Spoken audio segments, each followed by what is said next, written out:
ये देखिए, ये मथुरा की परिक्रमा लग रही है। यहाँ से इसी पॉइंट से दोनों जगह की परिक्रमा चालू होती है। तीनों वन की और मथुरा की। तीनों वन वाले ठीक सामने रोड पर चले जाते हैं और मथुरा की परिक्रमा वाले इस वाले रास्ते से होकर संपूर्ण मथुरा की परिक्रमा लगाते हैं। और ये जो सामने लोग जा रहे हैं, ये तीनों वनों की परिक्रमा के लिए जा रहे हैं। तो आज हम आपको इस वीडियो में दिखाएंगे कैसे ये परिक्रमा रात्रि 12 बजे से प्रारंभ हुई। तो अभी हम चलते हैं और आपको उस रात का दृश्य दिखाते हैं जब रात को 12 बजे कड़ाके की ठंडक में कैसे ये यात्रा की और कहां कहां पर होकर ये यात्रा लगती है। ये लोग अभी कर रहे हैं इंतजार कि जैसे ही 12 बजेंगे वैसे ही हम इस यात्रा को प्रारंभ कर देंगे। और कहीं पर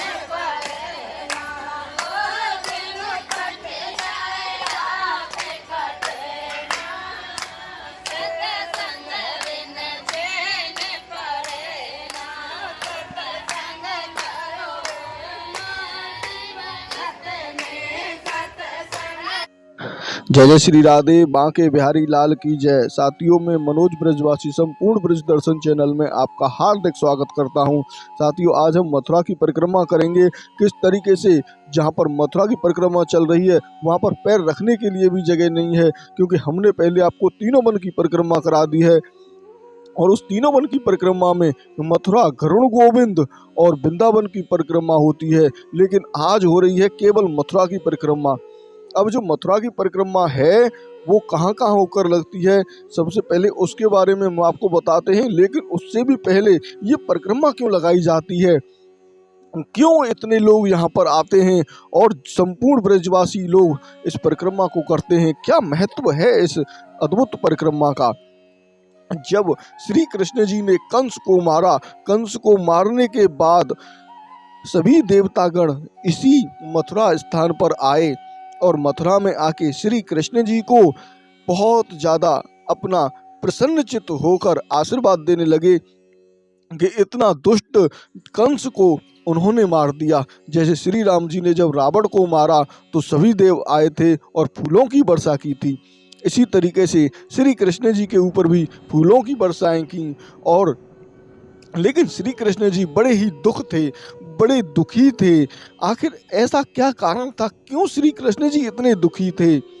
तब सभी देवताओं ने पूछा कि आपने कंस को मार दिया है और आप क्यों दुखी हो रहे हो, क्यों अपनी आंखों से आंसू बहा रहे हो। तब श्री कृष्ण जी बोले कि मैंने बहुत बड़ा पाप किया है, मैंने अपने मामा को मार दिया, मैंने अपनी माँ के भाई को मारा है, मैं बहुत बड़ा दोषी हूँ, मैं बहुत बड़ा पापी हूँ। अब मैं कैसे इसका प्रायश्चित करूं, मुझे इसका प्रायश्चित करना है। और इतना बड़ा जो पाप है उसका प्रायश्चित करने के लिए श्री कृष्ण जी ने और स्वयं जितने भी भगवान ऊपर से आए थे श्री कृष्ण जी को बधाई देने के लिए, वे सभी मिलकर और ब्रजवासीगण जो यहाँ मथुरा में थे वो भी कंस के अत्याचारों से दुखी थे और उन्होंने श्री कृष्ण जी के साथ में इस परिक्रमा को किया, इस तीनों वन की परिक्रमा को किया। और जितने भी ब्रजवासी थे उन्होंने मथुरा की परिक्रमा की। ऐसा अद्भुत महत्व है इस मथुरा की परिक्रमा को करने के लिए। जब आप मथुरा की परिक्रमा करते हैं तो आपके जितने भी समस्त पाप होते हैं वो इस परिक्रमा को करने से, अक्षय नवमी की ये परिक्रमा है, अक्षय नवमी के दिन रात्रि 12 बजे से ही ये परिक्रमा प्रारंभ हो जाती है और लगभग रात को 10 से 11 बजे तक ये परिक्रमा लोग पूरी कर लेते हैं। वैसे तो ये परिक्रमा 2 से 3 घंटे में पूरी हो जाती है, लेकिन रात से 12 बजे से लेके और रात के 10 या 11 बजे तक ये पूरी परिक्रमा ऐसे ही रोड भर के चलता है, कहीं पर भी जगह नहीं मिलती है, इतने लोग आते हैं। अभी पहले तो केवल ब्रजवासी लोग ही इस परिक्रमा को करते थे, लेकिन आज के समय में संपूर्ण ब्रज दर्शन चैनल आपको इस संपूर्ण यात्रा को कराएगा। और आप ज़्यादा से ज़्यादा लोगों के पास शेयर करना, जिससे अन्य राज्यों के लोग भी इस परिक्रमा को करने आ सकें और उनको भी पता चल सके, क्योंकि जो बीमार होते हैं, लाचार होते हैं, जो चल नहीं सकते हैं, आ नहीं सकते हैं, अगर उनके पास में ये वीडियो पहुंचता है आपके द्वारा शेयर किया हुआ, तो वो भी आपको आशीर्वाद प्रदान करेंगे और आपको ठाकुर जी की जो कृपा है वो तो प्राप्त होगी ही होगी, क्योंकि ऐसे अद्भुत दृश्य संपूर्ण ब्रज दर्शन चैनल के माध्यम से आप देख सकते हैं, क्योंकि हम आपको ब्रज के कण कण से मिलवा रहे हैं। ब्रज के कण कण से जो दर्शन हैं ब्रज के, उनको करा रहे हैं, जो कि अपने आप में बहुत ही अलौकिक है। अब कल लगेगी देव उठावनी एकादशी पर वृंदावन की परिक्रमा, तो तीनों मन की परिक्रमा लगभग 4 से 5 दिन चलती है, जिसमें से कि अभी तीसरा दिन है और आज मथुरा की परिक्रमा चल रही है। तो आज हम आपको संपूर्ण मथुरा की परिक्रमा कराते हैं और कल हम आपको कराएंगे श्री धाम वृंदावन की परिक्रमा। कैसे होगी वृंदावन की परिक्रमा कल, क्योंकि नरेंद्र मोदी जी भी इसी परिक्रमा को देखने के लिए, यहाँ का एक रंगोत्सव प्रोग्राम हो रहा है उसको देखने के लिए आ रहे हैं। तो श्रद्धालुओं पर क्या होगा उसका असर, वो तो कल ही पता चलेगी। अब ये जो मथुरा की परिक्रमा है, ये महाविद्या देवी जी का मंदिर है। यहीं पर श्री कृष्ण जी का मुंडन हुआ था, जो कि अपने आप में बहुत ही अद्भुत और अलौकिक ये मंदिर है। इसमें माता जी की जो प्रतिमा है वो साक्षात, यहाँ पर जब आरती होती है तो चमत्कार देखने को मिलता है।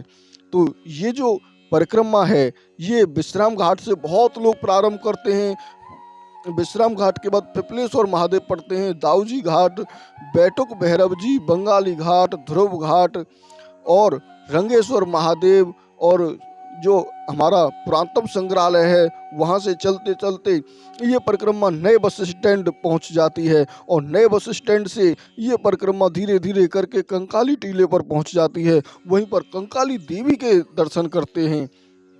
कंकाली देवी वही देवी हैं जो इस योग माया, उनका नाम था योग माया, जहाँ पर कंस श्री कृष्ण जी के अन्य भाइयों को मारता, वो पत्थर भी आज भी मौजूद उस कंकाली देवी मंदिर में है। वहीं से चलते चलते ये परिक्रमा फिर जगन्नाथ जी के मंदिर में पहुंचती है। वहीं पर बलभद्र कुंड है जिसे बलदेव कुंड कहते हैं। श्री कृष्ण बलराम मंदिर, भूतेश्वर मंदिर, ये भूतेश्वर मंदिर वही मंदिर है जहाँ पर महादेव जी उपलिंग में स्थित हैं। जो केदारनाथ का उपलिंग है वही उपलिंग है, और वो बहुत ही ऐसा मंदिर है कि कोई भी भक्त अगर चला जाए और भूतेश्वर महादेव से कुछ मांग ले तो बहुत जल्दी उनकी मनोकामना पूर्ण करने वाले भूतेश्वर महादेव हैं। फिर ये पर्वत आगे बढ़ते हैं और गंधेश्वर कुंड पर ये परिक्रमा पहुंच जाती है। गंधेश्वर कुंड से ये पोतरा कुंड, श्री कृष्ण जन्मभूमि और महाविद्या देवी, सरस्वती देवी मंदिर, जिसे सरस्वती कुंड के नाम से भी जानते हैं, वहीं पर रामलीला मैदान, चामुंडा देवी, गायत्री तपोभूमि, श्री गोकर्णेश्वर महादेव मंदिर और श्री नीलकंठेश्वर महादेव, बामन देव घाट, चक्र तीर्थ, चक्रेश्वर महादेव, अम्बरीश घाट, कृष्ण गंगा, श्री राधा मदन गोपाल जी के दर्शन करते हुए परिक्रमा आगे गंगा जी के मंदिर पर पहुंचती है। वहीं पर कंस घाट है, वहीं पर कंसेश्वर महादेव हैं, और वहां पर विश्राम घाट पर बिल्कुल पास में ही पहुंच जाते हैं। विश्राम घाट पर जैसे ही यात्री पहुंचते हैं तो उस परिक्रमा का वहीं पर समापन कर देते हैं। और विश्राम घाट पर 24 घाट अलग हैं और टोटल 24 घाट हैं, 12 एक तरफ और 12 एक तरफ, और एक है पुण्य तीर्थ विश्राम घाट। ये 25 घाट होते हैं। तो इसकी जो कथा है उसको हम आपको बताते हैं किस तरीके की आज की अद्भुत कथा है। एक सास घर में बहू और बेटा 3 जने रहते। एक दिन माँ बोली, बेटा मैं तो कार्तिक नहाऊंगी। बेटा बोलो नहा ले मैया। सो उसने अपनी मैया के लिए घी ब्यूरो ला के रख दो, और बहू से बोलो कि मैया कार्तिक नहावेगी, सो उसके लिए लड्डू बना के दे देते हैं। और बहू ने घी बूरा तो उठाकर रख दिया और चुनी और भूसी के लड्डू बना के रख दिए। बेटा अपनी मैया को गंगा के तट पर एक झोपड़ी में छोड़ के आ गया और आसपास के जितने भी लोग थे उनसे बताया दे कि भैया मैं अपनी मैया यहाँ छोड़ के जा रहा हूँ, सो तुम लोग इनको ध्यान रखिए। बुढ़िया सुबह ही उठी और कार्तिक नहा के खूब भजन पूजा की, और जैसे ही लड्डू निकाले श्री कृष्ण भगवान याचक के रूप में वहां पर आ गए और बोले, अरे बुढ़िया दरवाजा खटकाऊं और माँ एक लड्डू पाऊं। ऐसा सुनते ही बुढ़िया झट से उसे लड्डू दे देती है। ऐसा करते करते कार्तिक महीना पूरा हो गया और श्री भगवान जी आए और मैया से बोले, मैया जो चाहे सो वरदान मांग ले। बुढ़िया बोली, मैं क्या मांगूं, मुझे कुछ नहीं चाहिए। ऐसा सुनकर भगवान ने झोंपड़ी में लात मार दी और लात मारते ही वो महल में बदल गई, और फिर बुढ़िया में एक लात मारी तो वो सुंदर युवती बन गई। अब उसके पास खूब धन दौलत भी थी, और उसका बेटा अपनी मैया को जब लेने के लिए आया और उसके आसपास के लोगों से पूछा, भैयाओ मैंने यहाँ पे अपनी मैया छोड़ गए हो, तुम देखिएगा कहाँ है वो मेरी मैया। तब उन भाइयों ने बताया कि अरे वो तो सामने वाले महल में रहती है। उसने वहां जाकर दरवाजा खटकाया, मैया बाहर निकली और बेटा गाड़ी में अपनी मैया को बिठाकर सब सामान के साथ में घर ले गया। यह बहू देखकर जलने लगी और वो अपनी माँ को कार्तिक स्नान कराने की सोचने लगी। कार्तिक के आते आते उसने अपनी माँ को स्नान करने के लिए भेजा और खूब घी बूरी के लड्डू बनाकर साथ में रख दिए। उसका पति अपनी सास को यमुना किनारे छोड़कर आया। कार्तिक के शुरू होते ही औरतें सुबह सुबह नहाने आती और नहाकर कार्तिक का उपवास करती और कार्तिक की महिमा सुनती।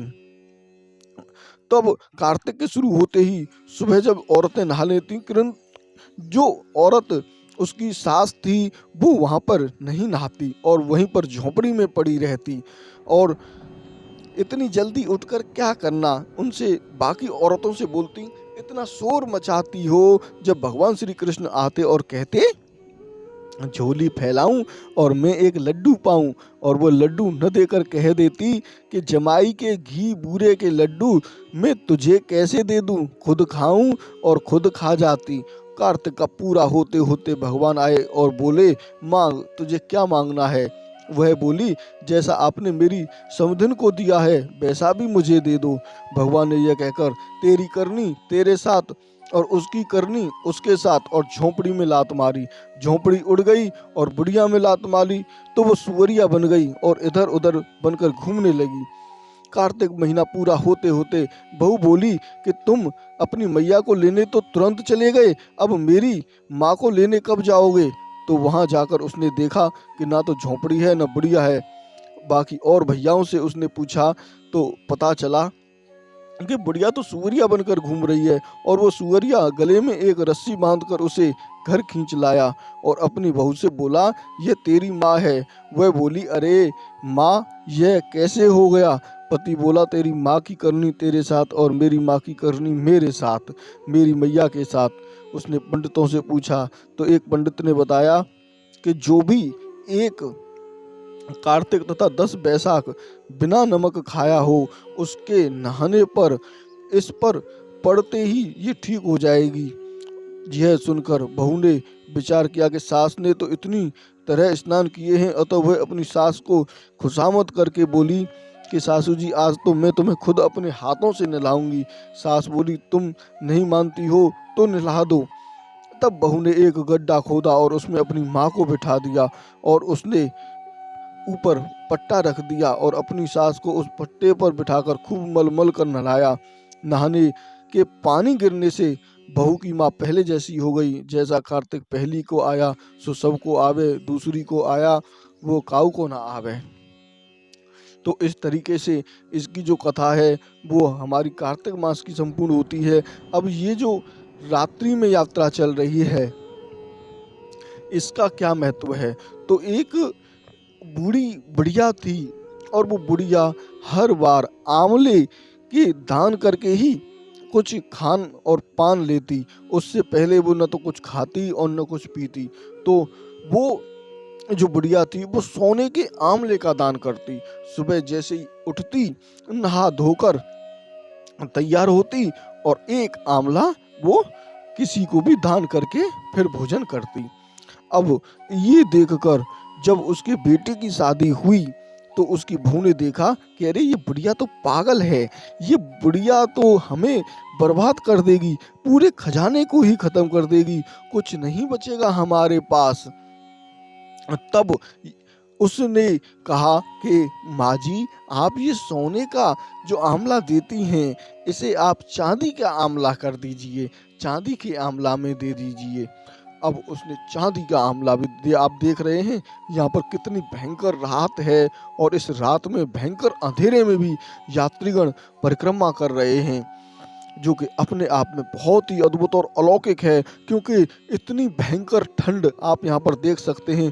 कुकुरते हुए यात्री इस यात्रा को कर रहे हैं और आप यहाँ पर देखेंगे कि जो यात्रीगण हैं वो कुछ अपने आनंद के साथ में कितनी ये साधु महात्मा भी इस यात्रा को कर रहे हैं। तो अभी हम श्री कृष्ण जन्मभूमि पर पहुंचने वाले हैं, क्योंकि हमने आपको दिन का दृश्य दिखाया और रात का भी हम आपको संपूर्ण दृश्य दिखाएंगे, और उसके बाद ये परिक्रमा पूरे दिन भर कैसे चलती रही है उसकी संपूर्ण जानकारी आज आप इस वीडियो में लेंगे, क्योंकि ये संपूर्ण ब्रिज दर्शन आपको दिन और रात दोनों की परिक्रमा एक साथ दिखा रहा है। क्योंकि एक वीडियो में दिन और एक वीडियो में रात, दो वीडियो हो जाती, इसीलिए हमने दोनों वीडियो को एक ही वीडियो में कर दिया है। और अब हम कल वृंदावन की परिक्रमा में जाएंगे, वहाँ पर आपको दिखाएंगे। तो अभी हम पहुँच चुके हैं पोतरा कुंड। तो आप यहाँ पर देख सकते हैं ये यात्रीगण यहाँ पर खड़े हुए हैं और कुछ यात्रियों को और आने का इंतज़ार कर रहे हैं। तो यहाँ पर जो पुलिस वाले हैं वो कह रहे हैं कि आप एक झुंड में होकर चलें, लगभग 50-60 आदमी जब एकत्रित हो जाएं तब आप एक साथ चलें, क्योंकि रात्रि का समय है, अंधेरा है रास्ते में और पता नहीं किस तरीके की समस्याएं आ सकती हैं। तो इसीलिए ये इन लोगों को एक साथ जुट बना कर यहाँ से आगे के लिए भेज रहे हैं, जो कि बहुत ही इनका जो कार्य है वो लोगों को जागरूक करने का है, जिससे उनको रात्रि में किसी भी तरीके की दिक्कत अगर होती है तो अगर वो ग्रुप में रहेंगे तो किसी दूसरे व्यक्ति को दिक्कत बिल्कुल नहीं हो। तो बढ़ते हैं उसी कथा की तरफ, जो कथा अभी हम आपको अवगत करा रहे थे। तो उसमें क्या होता है कि जो बुढ़िया होती है वो चांदी के आंवले देना प्रारंभ कर देती है। अब तो उस बहू को चांदी के आंवलों से भी दिक्कत होने लगी। जब चांदी के आंवलों से उसको दिक्कत होने लगी तो वो बोली कि बहू कहती है सास से कि आप अब लोहे का देना चालू कर दें आंवला, क्योंकि चांदी भी खत्म होती जा रही है। जब बुढ़िया दान करती तो उसके पास कभी भी किसी भी तरीके की कोई समस्या नहीं रहती और वो उसके लिए सोने का आंवला भी रोज स्वयं ठाकुर जी कहीं न कहीं से व्यवस्था करते और कैसे भी उसके पास सोने का आंवला आ जाता। लेकिन उसके घर में कभी भी ये कमी नहीं रहती थी कि वो दान कैसे करे। अब धीरे धीरे करके उसके घर में अनेकों तरीके की समस्याएं भी आने लगीं और पैसे की तंगी भी आने लगी। और उसने जब चांदी का बंद कर दिया, सोने का बंद कर दिया, और सोने का बंद करने के बाद अब वो तांबे पर आ गई, लोहे पर आ गई, और लोहे का भी दान उस भाई को अच्छा नहीं लगा कि लोहा भी खत्म हो जाएगा। तब उसने कहा कि माताजी, आप मिट्टी का आंवला दान करना शुरू कर दें। अब मिट्टी का भी आंवला दान करना शुरू कर दिया। अब वो बहू बोली, अरे मिट्टी भी खत्म हो जाएगी, आप इस घर से ही निकल जाओ, तुम घर से बाहर निकलो। तब उस बहू ने धक्के मारकर अपनी सास को घर से बाहर निकाल दिया। तो अभी हम आ चुके हैं यहाँ कंस किले के पास में, यहीं ये गऊ घाट का स्थान है और इसी गऊ घाट पर ये पुण्य तीर्थ, चक्र तीर्थ इसे कहते हैं, ये यहाँ पर स्थित है। और यहाँ से आगे चलेंगे तो हम पहुँच जाएंगे अभी कंस किले पर और हम सभी तीर्थों को पार करेंगे। अब वो जो बहू थी वो धीरे धीरे करके कंकाल होने लगी और उसका घर बिक गया, सब कुछ बिक गया, कुछ भी उसके पास नहीं रहा। तब उस बहू ने और बेटे ने कहा कि चलो किसी की मजदूरी कर लेते हैं। तो जो बुढ़िया थी वो तो मिट्टी के दान कर रही थी, जो आंवले थे मिट्टी के दान करती, लेकिन जब वो पहुंची घर से बाहर निकलकर और उसने फैसला किया कि मैं बिना आंवला दान किए तो खाऊंगी ही नहीं, तो उसके जहाँ पर वो बैठी उसी जगह पर एक पेड़ के नीचे बैठी और वो पेड़ आंवले का था। अब वो आंवले का पेड़ और उस पर जो आंवले लगे वो लगे हुए थे सोने के। अब उस बुढ़िया ने उस सोने के आंवले से एक नहीं दान करती, वो जितने लोग वहां पर आ जाते उन सबको एक एक सोने का आंवला दान करती।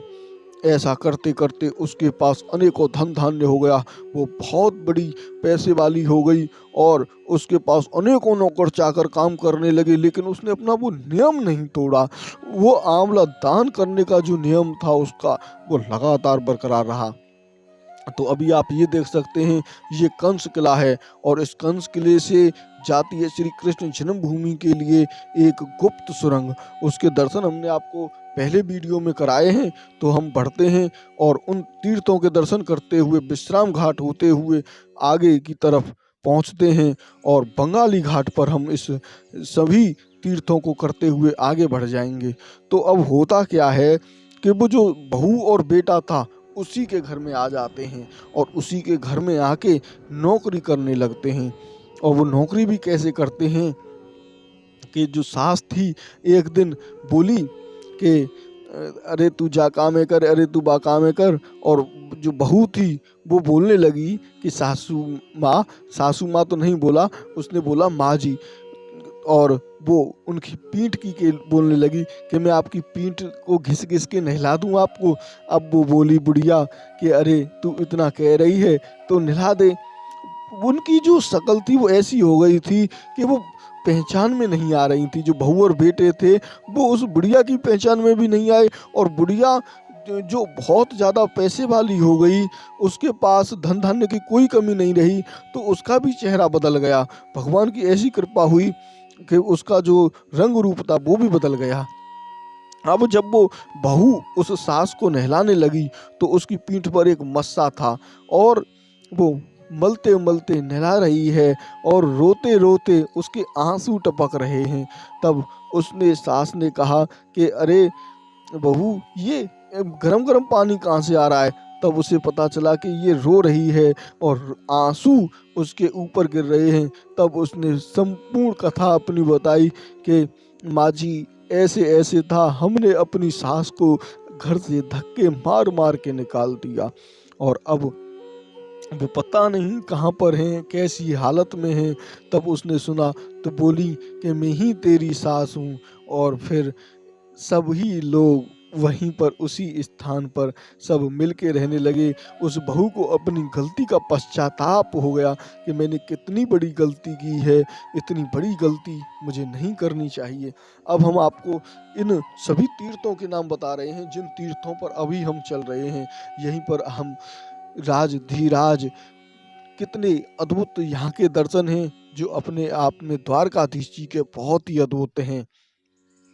तो सबसे पहले यहाँ पर विश्राम घाट बीच में है, उसके बाद गताश्रम तीर्थ, अभिमुक्त तीर्थ और गुह तीर्थ, प्रयाग तीर्थ, कनखल तीर्थ, फिर पड़ता है तिंदुक तीर्थ, सूर्य तीर्थ और सूर्य तीर्थ से आगे बट स्वामी तीर्थ जिसे स्वामी घाट के नाम से जानते हैं, ध्रुव घाट, ध्रुव तीर्थ, ध्रुव तीर्थ और ध्रुव घाट एक ही है, ऋषि तीर्थ। ये जो तीर्थ हम बता रहे हैं आपको ये घाट के रूप में आज यहाँ पर हैं। मोक्ष तीर्थ, कीर्ति तीर्थ, बोधि तीर्थ, नव तीर्थ, संगमन तीर्थ, धरापतन तीर्थ, नाग तीर्थ, घटाभरण तीर्थ, ब्रह्म तीर्थ, सोम तीर्थ और सरस्वती पतन तीर्थ, चक्र तीर्थ, दशमेघ तीर्थ, विघ्नराज तीर्थ, गोकर्णनाथ तीर्थ, कृष्ण गंगा तीर्थ, बैकुंठ तीर्थ, असिकुंडा तीर्थ, असिकुंडा घाट के नाम से उसे जानते हैं, और चतुर्थ समुदायक तीर्थ। तो इस तरीके से यहाँ की अद्भुत ये परिक्रमा है। अब यहाँ से आगे बढ़ते हैं और जो हमारी श्री कृष्ण जन्मभूमि की अद्भुत कथा है उसको भी हम आपको बताते हैं, क्योंकि ये आज मथुरा की परिक्रमा हो रही है। कंस ने जिस स्थान पर वसुदेव और देवकी को बंदी बनाकर रखा था वो कारागार आज के समय में भी दर्शनीय है और सेठ रामनाथ जी गोयनका मद्रास निवासी ने ये दान मंदिर को दान करके कंस कारागार जिस स्थान पर है वहाँ पर देवकी नंदन का जन्म हुआ और वो ईदगाह के पीछे है। वहाँ पर खुदाई में निकले लगभग 1500 वर्ष प्राचीन मंदिर के गर्भगृह और सिंहासन को ज्यों का त्यों सुरक्षित कर दिया है। ये भी एक बहुत बड़ा चमत्कार है कि जब बादशाह औरंगजेब ने मंदिर को गिरवाकर उसी की कुर्सी पर ईदगाह बनवाया तो ईदगाह मंदिर के सभा मंडल पर बनी और मलबे में दबे गर्भगृह जो मंदिर का मूल स्थान था वह वहां पर दबा रह गया। जो अब प्राप्त हुआ है उसके ऊपर भव्य राम दरबार बना हुआ है और नीचे सिंहासन उद्व भाग में जहां पर ओरछा नरेश वाले विशाल मंदिर का विग्रह स्थापित था संगमरमर का एक कलापूर्ण मंडप बना दिया और बरामदा मंडप के 14 फुट ऊंचे कलापूर्ण मंडप बनवाकर बरामदे में 14 फुट ऊंचे ऊंचे अलग अलग तरीके के विशेष रेलिंग के साथ में संगमरमर का फर्श लगवाकर बड़े ही दर्शनीय हैं और दोनों सुंदर सोपान और निर्माण करवाकर एक चमत्कार की बात ये भी हुई यहाँ पर कि श्री कृष्ण जन्म स्थान वाले गर्भगृह के ऊपर बरामदे में भित्ती में लगे मकराने जो भीत है जो दीवार है उसमें मकराने के पत्थर लगे हैं और वहां पर भगवान श्री कृष्ण की बाल लीलाओं की अनेक छवियां अपने आप ही उभर आई हैं और जिन्हें देखने के लिए दर्शनार्थी जो आते हैं उनका वहां पर तांता लगा रहता है। भगवान श्री कृष्ण के दर्शन पूजन अर्चन के लिए भव्य केशवदेव मंदिर का भी निर्माण हुआ है। केशवदेव मंदिर में भगवान श्री कृष्ण के अति सुंदर बाल विग्रह के रूप हैं और ये केशवदेव देश विदेश से भक्तों का आकर्षण केंद्र बन रहा है। अभी ये जो आप स्थान देख रहे हैं ये हम चल रहे हैं मथुरा की परिक्रमा को करते हुए और इसी स्थान पर हमें थोड़ी सी ही आगे कुब्जा कूप मिलेगा। ये वही कुब्जा है जो कुब्जा श्री कृष्ण जी के लिए चंदन लेकर आ रही थी और वो श्री कृष्ण जी के लिए और ये है सप्त तीर्थ जहाँ पर सप्त ऋषियों का टीला है। 7 ऋषियों का यहाँ पर मंदिर है और यहीं पर बगल में ही राजा बलि महाराज जी का टीला है जो कि अपने आप में बहुत अद्भुत है। सप्तऋषि टीला और राजा बलि जी का टीला इन दोनों के दर्शन हमने आपको कराए हैं और पीछे ध्रुव टीला था उसके भी हमने आपको संपूर्ण दर्शन कराए हैं। आप अलग अलग वीडियो में यहाँ के अद्भुत आनंद हमारे उन वीडियो में ले सकते हैं जहाँ पर सप्त ऋषियों के टीला बामन देव जी का मंदिर जिसे राजा बलि का टीला कहते हैं और ध्रुव टीला ये सभी हैं। अभी हम होली गेट सामने चले जाएंगे तो होली गेट इधर लालागंज और इधर की तरफ में ये छोटा सा रास्ता जो दिखाई दे रहा है इसी रास्ते में हमें चलना है। इसी रास्ते में हमें कुब्जा जी का मंदिर रंगेश्वर का मंदिर और बाकी अनेकों दर्शन करते हुए यात्रीगण आगे बढ़ते हैं। अभी ये यात्रीगण सीधे परिक्रमा देते हुए निकल जाते हैं लेकिन इनको ऐसा नहीं करना चाहिए क्योंकि जो हमारे दर्शनीय स्थल हैं उनको करते हुए ही आगे बढ़ना ही है परिक्रमा का संपूर्ण लाभ प्राप्त होता है। अगर हम सीधे सीधे चले जाते हैं तो हमें कुछ पता ही नहीं चल पाता है कि कौन सा स्थान है। तो अभी हम आ चुके हैं कुब्जा जी के मंदिर में और ये मंदिर यहाँ पर है कुब्जा जी का मंदिर। ये आप देख रहे हैं शीतल जल सेवा लिखा हुआ है यहीं इसी टेम्पू के पीछे छुपा हुआ मंदिर है जो कि अपनी जर्जर हालत की वजह से बिल्कुल बंद कर रखा है। यहाँ पर अब कोई नहीं आता है क्योंकि यहाँ के जो सेवायत जी हैं उन्हें कोई विशेष ध्यान ही नहीं है कि इनकी भी पूजा होती है, इनकी भी पूजा करने के लिए लोग आ सकते हैं। और ये रंगेश्वर महादेव जी के अद्भुत दर्शन, रंगेश्वर महादेव जी के दर्शन करने के बाद यहीं पर ऊपर कंस टीला है इसी रंगेश्वर मंदिर के बराबर में ही और उस कंस टीले पर आज बहुत ही भव्य प्रोग्राम होने वाला है जो कि अपने आप में बहुत अद्भुत होगा। और ये प्रोग्राम ऐसा है कि जिसमें कंस को डंडों से मारा जाएगा और मार मार के बुरी हालत की जाएगी। तो उसका भी हम आपको वीडियो कल दिखाएंगे जो कि अपने आप में बहुत ही अद्भुत होगा। और इस तरीके के संपूर्ण वीडियो हम आपको दिखाते रहते हैं संपूर्ण ब्रिज दर्शन के माध्यम से। और हम आपको एक एक स्थान के दर्शन कराते हुए चल रहे हैं, क्योंकि रंगेश्वर नाथ मंदिर और कंस टीला, इन सभी स्थानों के दर्शन हमने आपको पहले ही करा दिए हैं और अब हम केवल परिक्रमा कर रहे हैं। और ये अद्भुत परिक्रमा हमारी जो कि चल रही है, ये अपने आप में भी बहुत अद्भुत है, क्योंकि इस तरीके की परिक्रमा अन्य चैनलों पर आपको नहीं मिल सकती, क्योंकि संपूर्ण ब्रज दर्शन आपको कण कण से मिला रहा है, एक एक स्थान के बारे में एक एक रोड आपको दिखा रहा है, जिससे कि आप लोगों को जरा सी भी दिक्कत न हो। अगर आप ये वीडियो देखकर इस परिक्रमा को करने के लिए आते हैं तो आप पहले इसको 2 बार 3 बार देख लें, जिससे आपके दिमाग में भी एक एक स्थान, एक एक घर, एक एक छोटी छोटी गली, कुंज गलियाँ, छोटी छोटी गलियाँ, बड़ी गलियाँ, रोड, सब कुछ आपके दिमाग में फिट हो जाएं और आप सहज ही तरीके से इस अद्भुत परिक्रमा को कर सकें। अभी हम आ चुके हैं जंक्शन रोड पर, और ये जंक्शन रोड वो रोड है जहाँ से सीधे मथुरा जंक्शन के लिए निकल जाते हैं। यहीं पर ये गौरव गेस्ट हाउस है, उसी के सामने होकर ये सीधा रोड जा रहा है और यहीं पर पास में ही शिवताल है। ये वही शिवताल है जहाँ पर शिव जी ने तपस्या की थी। मैया यशोदा जी से कहा कि मुझे कृष्ण जी के दर्शन करा दो, लेकिन मैया यशोदा ने मना कर दिया कि अरे बाबा, तेरा तो रूप ही ऐसा है, मैं अपने लाला के दर्शन तो न करवाऊंगी। तो यहीं पर बगल में ही शिवताल है, उस शिवताल के भी हमने आपको दर्शन कराए हैं। और ये परिक्रमा मार्ग रेलवे लाइन के नीचे होके निकलता है, तो आप यहाँ पर देख सकते हैं।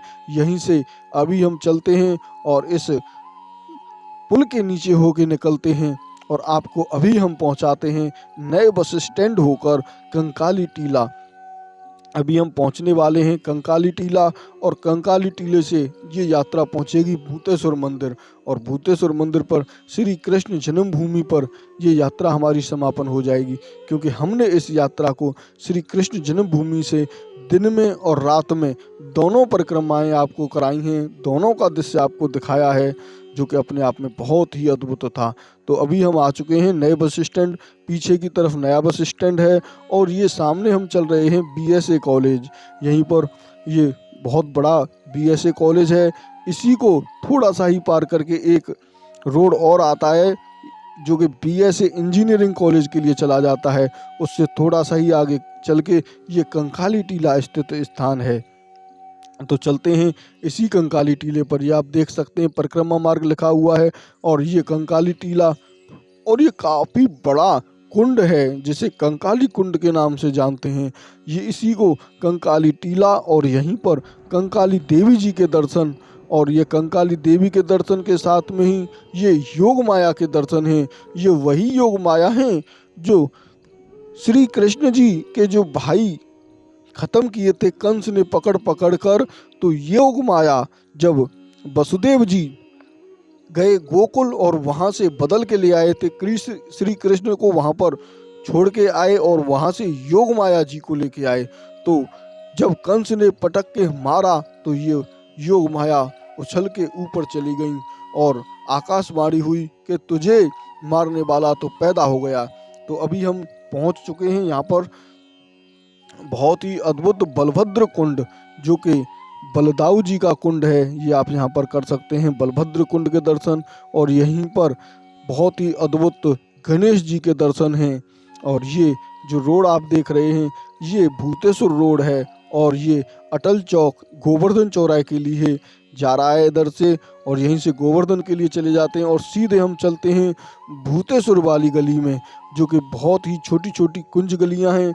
यहीं पर ये भूतेश्वर नाथ के दर्शन हैं और दूसरी तरफ में उनके ही सामने खाटू श्याम जी के बहुत ही अलौकिक और दिव्य दर्शन हैं।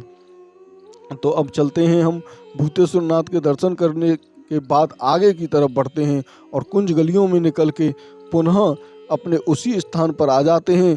ये भूतेश्वर तिराया सामने अगर आप देखेंगे, और इस पुल के नीचे होके आगे बढ़ते हुए श्री कृष्ण जन्मभूमि के पहले ही ये रोड जा रहा है जिसे जगन्नाथपुरी कहते हैं।